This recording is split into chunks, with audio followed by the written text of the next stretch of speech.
Hay, buti na lang dumating na yung padala ng anak ko na engineer at makakapagbayad na ako ng utang kay Desang. Desang!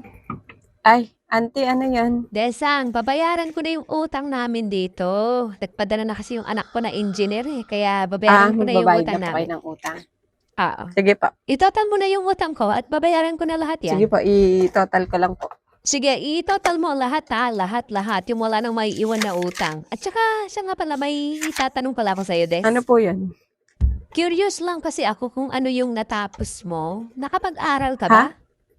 Nakapag-aral ka ba? Opo, nakapag-aral naman po. Kaya lang, vocational lang po yung natapos ko. Kaya pala, vocational lang pala yung tinapos mo, kaya pala tindera ka lang ngayon. Yun lang po yung kinaya eh. Pero kung nag-aral ka sana, ano yung kukunin mo kung Ah, nakapag-aral ka? accountancy, yun talaga yung pangarap ko noon, nung Oh, bata talaga pa ba? ako. Mahilig kasi ako mag-compute. Mahilig ako humawak ng calculator. Bakit hindi ka kumuha ng ganung kurso? Yun pala yung pangarap mo. Walang budget. At saka yun siguro yung kapalaran ko, hanggang doon lang. Kaya, okay lang. Wala naman pagsisisi na sa tindahan lang yung bagsak ko. At least nagagamit ko naman po yung calculator lagi dito. Dapat nag-aral ka talaga. Di sana maganda yung trabaho mo ngayon. Sa office ka lang, paupo-upo. O, tignan mo yung anak ko dahil engineer siya. Ang ganda ng trabaho niya. Ang Ganun ganda po ng ba? sahod Hindi, niya. Ang okay lang laki. po. Okay lang naman ako dito kasi sakto naman po yung kinikita ko eh. Sakto lang yung kinikita. Ibig sabihin sa'yo sapat na yung papiso-pisong tinutubo mo dyan sa pagtitinda mo. Opo, kahit na papiso-piso lang, pa-dos-dos lang yung tubo eh. At least po, alam ko, marangal yung trabaho ko. Tsaka yung kinikita ko, galing talaga sa pinagpawisan ko.